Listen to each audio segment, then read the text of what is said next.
Welcome back. March is Blood Clot Awareness Month, making it the perfect time to educate yourself on blood clots and vascular health. Joining us today is Dr. John Fish, a vascular surgeon at ProMedica Jobst Vascular Institute, with more on paying attention to your blood clot health. It wasn't so long ago, thanks for being here, it wasn't so long ago, Catherine O'Hara passed away, a well-known actress, and she had pulmonary embolism. Yes. What caused that, and is that going to get more visibility possibly to people just being aware of their health with this? Yeah, I would think so. I mean, we've heard of other prominent people having clots recently, including our own president. And we need to be aware of the fact that they're common, more than 100,000 roughly cases every year. And there are a lot of different risk factors. So they range from age-related factors in addition to other risk factors that can be hereditary, to certain medications or hormonal therapies that can cause it, to injury and surgeries that are extensive. So the risk factors go on and on. Cancer is one of the main things we have to look for sometimes when a clot comes out of the blue, a very large clot.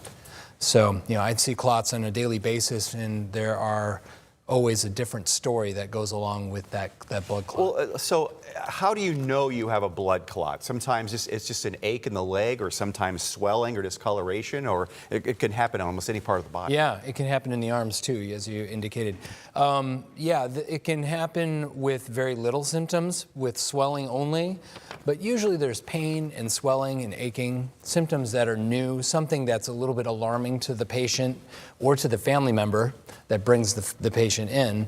And then we have to do testing to kind of identify, is there a blood problem with clotting, that can cause this? Is there signs of a new clot on the blood test that would indicate needing an ultrasound? So that's usually the first step, is to get the ultrasound, and then we go from there. But because blood clots that are starting in the legs or the arms, a little less common, can move, that leads to a pulmonary embolism, and that's the clot that ends up in the lungs that can cause problems. And I looked at the statistics, and they are going up as far as the number of patients with pulmonary embolism that die every year has now reached over 50,000 people. That's alarming. Why would that be happening? A number of things. I mean, we have an aging population. COVID was part of that too, because of the clotting that we saw with that virus. But other viruses cause clotting. A number of different factors. I think that people are being aware of it, and we're scanning lungs more, so we're finding more clots. But unfortunately, there are people that die from this too. Is there some particular class or what causes them? Do we know any who's at high risk? And should we try to find out if we are at risk from the doctor? Yeah, I mean, that's always a good conversation to have with your doctor, if you're worried about it, or if it's something that tends to run in your family, for example.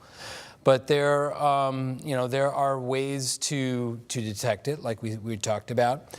And if you have a family history, if you have a history of swollen legs, if you have varicose veins, there's minor things that can elevate your risk, put on top of other risk factors, such as, like I mentioned, the hormonal therapies, surgery, etc.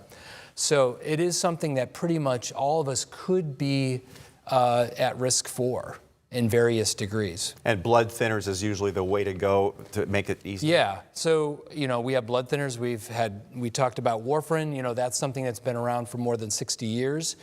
But over the past couple decades, we have a newer generation of blood thinners, and that evolution continues. We also have devices that are now very capable at taking out clots and reducing the clot burden within the legs, but also within the lungs more emergently. So those technologies are present at Toledo Hospital, for example. We're doing lots of studies that look at these emerging technologies with removal of clots in the acute setting. It's Blood Clot Awareness Month. Dr. John Fish, ProMedica, thank you so much for being here. Thank you so much.